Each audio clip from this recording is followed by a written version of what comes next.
Welcome back, everyone, to the Moms Like Me podcast. I'm so excited to be back. This is the longest I've gone in between podcast episodes, and it only feels appropriate to have an incredible guest with us today to rev back up Moms Like Me. So everybody, I am so thrilled to introduce Paige Bautz. She is an empowerment life coach, a speaker, an author, but also an incredible mom to a beautiful little girl that is kind of in the thick of it all. And so, Paige, I just want to, first of all, just say thank you for taking so much time out of your day. I see your background, just listening to this, can't see it. She's not in her home, but I'll let her explain where she is and why. But thank you so much for joining us today. Thank you. I'm so happy to be here. Thank you for allowing me to connect with you during a rough season that we're in. This is kind of what motivates me to keep going as a caregiver. So I'm really, really happy to connect with you. Yeah. For those of our audience that aren't familiar with your story and with Presley, talk to us about what brings you to this moment and kind of your situation.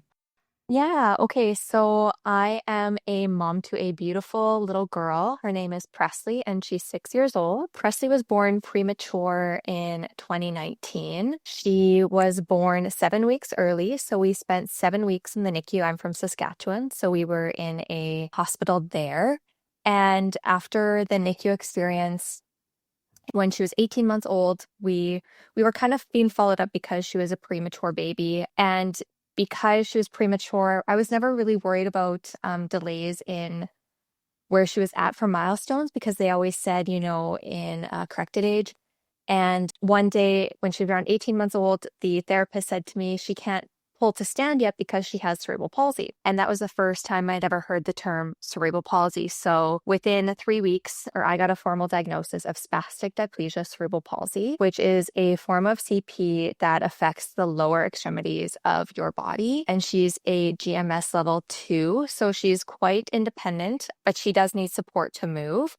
So she was born early. At 18 months, we got the CP diagnosis. At 3 years old, she was diagnosed with autism, and at 4 years old, diagnosed with ADHD. And during our stay here, she was actually just diagnosed with anxiety. So my little girl has a few little things going on, but she is so funny, and she has been so great through everything. So about 7 weeks ago, we had a surgery called SDR, selective dorsal rhizotomy therapy, which is a spinal surgery that supports kiddos with cerebral palsy. It is a selective surgery, so children are chosen based off of a few things. But because she was quite functional and, she's a really determined little girl with therapies, they said that she was a great candidate. So we flew to Vancouver, and that's where she had the surgery done. And since the surgery, we've been in Vancouver for the past 7 weeks doing therapies in Vancouver here. So we're currently in the acute rehab unit, and hopefully within a week we can fly back, but then we will be back to an inpatient in Saskatoon. So we'll be staying in the hospital there when we return home. But that's kind of where we're at right now. Wow. Yeah. Paige, talk to me before we get to current state. When you found out that she had CP, you said you had never heard of it before. Kind of what went through your brain? What was your immediate reaction? What were your emotions towards this diagnosis? Yeah. So when they first said cerebral palsy, I just remember saying, what is this? Like, I just was shocked. And they said, well, it's a type of disability.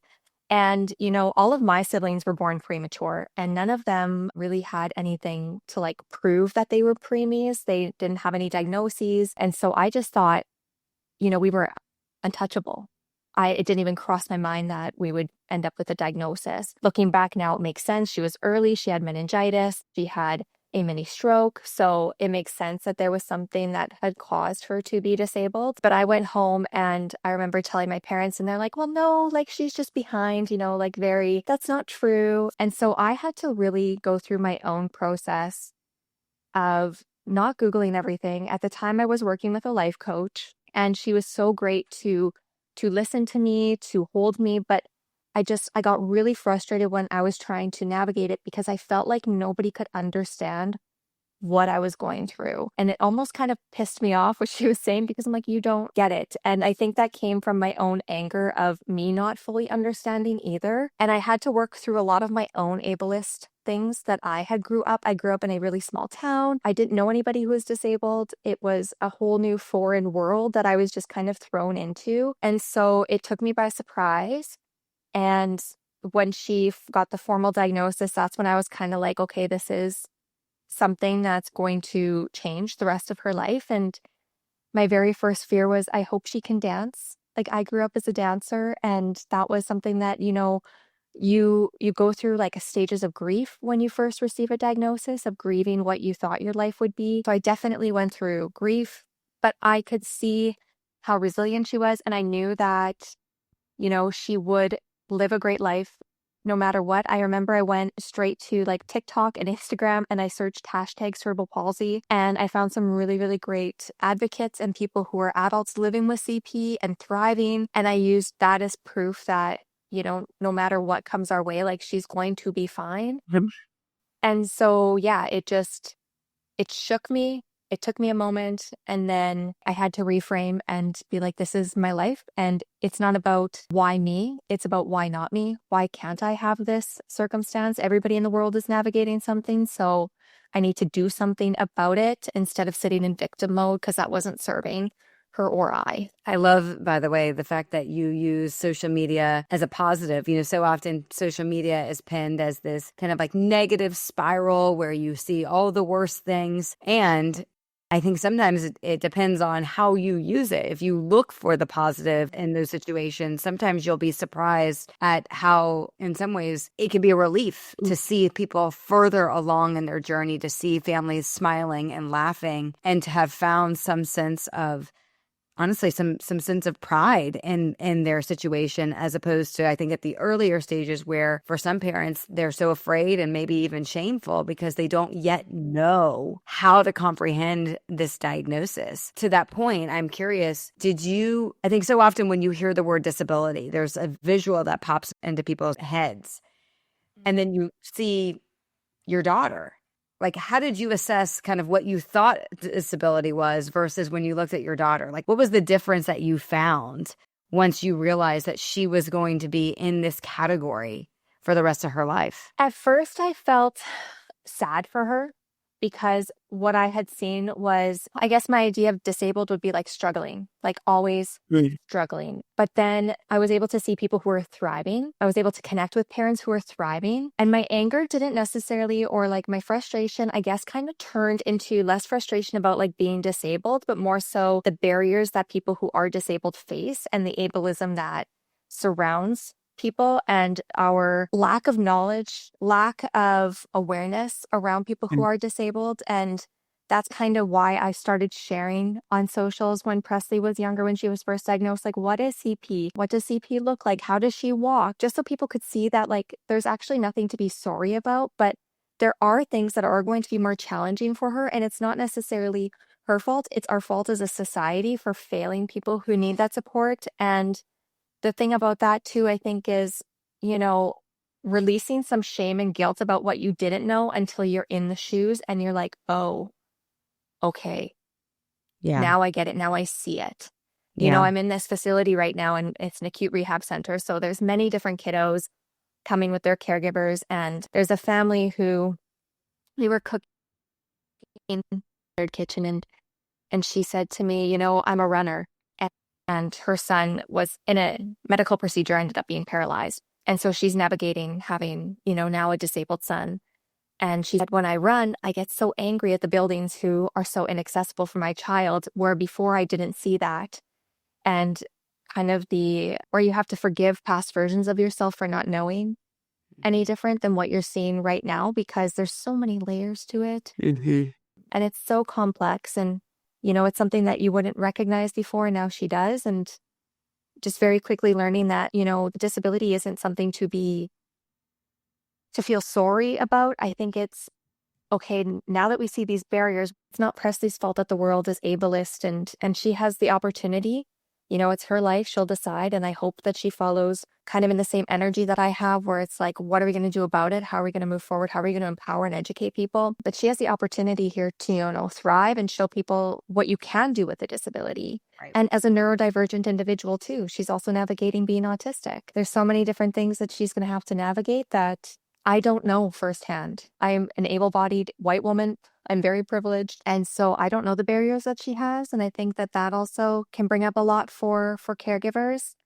And, I think it's not about fully understanding, but I think it's allowing them the space to figure it out on their own and just hold them through it, because we can't fix it or solve it or, smash those barriers on our own without them. That's going to be part of their journey. And who am I to say that my daughter's body has a harder life because she's in a disabled, but I don't know her life. I don't know her journey. I don't know what her life is going to bring. I just know my experiences. Paige, how has your social circle and support system evolved since you got the initial CP diagnosis? I had to create a new circle. My circle really stepped up and rallied and tried to understand. They created safe spaces for me, but I really, if I'm being completely transparent and honest, I find the most sense of peace when I'm speaking to people who have navigated what I've navigated. So really creating my own community through my own platform of people who feel safe enough to approach me. The truth is, family and friends, they're not walking in the trenches with you. They don't see everything. I don't share everything about our journey, about what we're navigating, and that's and it's not all of mine to share. But I would say my support's been great. The support system hold me in this, people who see it and get it. One of the questions to ask on this podcast, what are the mistakes that people make that lead them to be outside of that circle? Is it things that people are saying? Is it things that people are doing? Is it the things that they're not doing? And I ask that question because I think that by nature, most people want to be within that circle when things happen, and you don't know what you don't know. So does anything come to mind as kind of the do's and don'ts, how to be there for someone who's navigating something similar to what you're going through right now? Yeah, no, I think that that's a great question. When Presley first got diagnosed, I didn't really need any immediate support in finances or travel or anything like that. That was all I had my team. We got the diagnoses. I got my support team. I had my family and friends that I felt comfortable sharing. I shared on socials. People reached out. So I felt really safe to do that and for people to connect to me. Us going through this experience is so different because there are so many other things that are causing this journey to be more difficult. We have the financial stress. We're disconnected from family. So we're not even in our home province. It's harder to update people about quick, what's going on, especially post-surgery. People were so concerned. And so this time when we did the surgery, I signed up for SupportNow, which is your guys' platform. And I really think that has made a huge difference in feeling supported and seen by my community, because I've been able to send updates of things that I think are important for people to hear. And so that they are deeper connected than just following along on social media, but it's a personal letter to people who really want to hear and hold you. The financial support that we've gotten from SupportNow has been amazing. Just even her AFOs, we need to pay out of pocket for those. And so the support from people, and it's not like I was saying, I need your money, but it was just an option on the website for my updates, which I thought was really great, because people who have the means, really, if that's their way of showing that they're there for you, then they had the opportunity to do that. And I didn't have to track anything or worry about if it was getting deposited. It was all kind of taken care of. So people were able to donate to us. And then I had somebody even send me a meal, somebody I've never met before, which I thought was so, so kind. But I really think that platform allowed people who want to support me, and have a way to support me. So even in my responses, my letters that I sent out, my updates, they were able to respond. So I would get a message back saying, good job, you and Presley, or cheering you on. And it was a little more intimate than just posting on social media, which I really appreciated. So I thought that platform, I actually didn't know it existed until we were going to Vancouver, but it's something I'm going to continue using, even though we're not going into another major surgery in the foreseeable future. We will have another surgery within 2 years, but I'm still going to use it for those intimate updates with friends and family. And I even did your little quiz. If you're listening and you don't know about this yet, there's a quiz that SupportNow make how you can support people. And I thought that that was so genius because people don't know what to say or what their place is. And I just love that that quiz kind of takes your gifts and allows you to show up in a way that feels really authentic for you. Yeah. So Thank if you don't know what That's to so do, sweet. you have kind of like a starting point. And I did it and I was the connector and I was like, this is so accurate. That is me. Good. I was about to say, what did you get? Paige, Yeah. thank you for saying all of that. What I really appreciate you saying in all of this, aside from you giving Support Now an opportunity to rally your community, is what I'm hearing is that the supporter journey starts with being informed. In order to support, you need to know what's going on. You need to know what the latest is because it's impossible to react to a situation where you don't have all the information. And I say that because I think that what you're highlighting here is really important for both parties. The first party is supporters. So if you want to be helpful, at minimum, you should know what's going on. And you have the choice to opt into that information, knowing that that update may not always be positive. And you have to accept that. Yes. And one of the things I so greatly appreciate about women and moms like you is also your willingness to tell the story. Because so often I find from families, they feel very isolated and they feel like they don't get support, but they also don't take the effort to share their story. And if you aren't willing to disclose that, then how is it possible for people to rally around you? So it really does require both. And so kudos to you for having really the courage to share your story, because so often I feel that what gets lost is our inability to communicate, because if you can't communicate, you can't do any of this. Does that resonate with you? Yes, that makes complete sense. And I agree. And it is hard, like caregiver to caregiver. It can be really challenging to share pieces of your story, especially pieces that you might feel embarrassed or shame or like it's maybe too close and personal to you to share. And you get to decide what you share and how much you share. But I know that people, like at our core, we all want to feel connected to one another. And, you know, even right after the surgery, Presley was in so much pain. It was the hours. It was even put into words how terrible it was to watch my child suffer and like scream that she's suffering. And I was nervous to share that we didn't have a great 12 hours because that is uncomfortable for people to read. And I didn't want to feel pity, but I also want people to understand that like, so it's kind of the highlight now, kind of see the opportunity to be like, this is it.